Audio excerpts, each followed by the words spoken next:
This is my weekly recording for traumatic cardiac arrest, so let's get started. And this is my patient.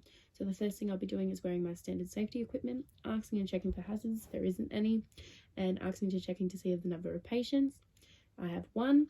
My ETHAM report would be exact location is 32 Wallaby Way, Newcastle. Type of incident, my patients had a fall and fallen into some wires.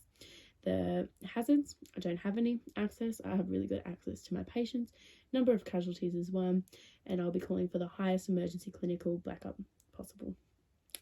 I'll be identifying the mechanisms of injury, which is my patient's right leg is currently in 2 pieces. Okay, so the first thing that I'll be doing is checking the general impressions of my patient. They're pale. The next thing I'll be doing is obvious injuries. His right leg is in 2 pieces at the moment. Checking for alertness of my patient. Alan, can you hear me? Can you hear me? He's unresponsive. The next thing that I'll be doing is seeing if there's any asking for catastrophic or life-threatening injuries. There is with his right leg.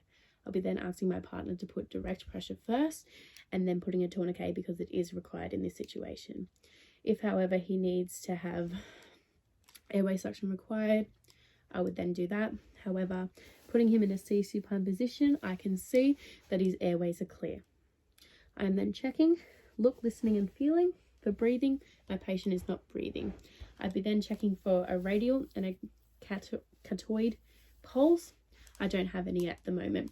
I'll be then diagnosing my patient with a cardiac arrest. Then I'll be asking my partner to start compressions, measuring up to fit an OPA, regular suction or resuction if required, Use a 2-person approach to BMV and ventilating a ratio of 30 compressions to 2 breaths a minute. I'll be then attaching my defibrillator, Metronome on, and then I'll be starting my coach, which is compressions continue, oxygen away, all else clear, charge, hands off, evaluate the rhythm and ask my partner, discharge or dump the shock, and then I'd continue CPR if required. Thank you.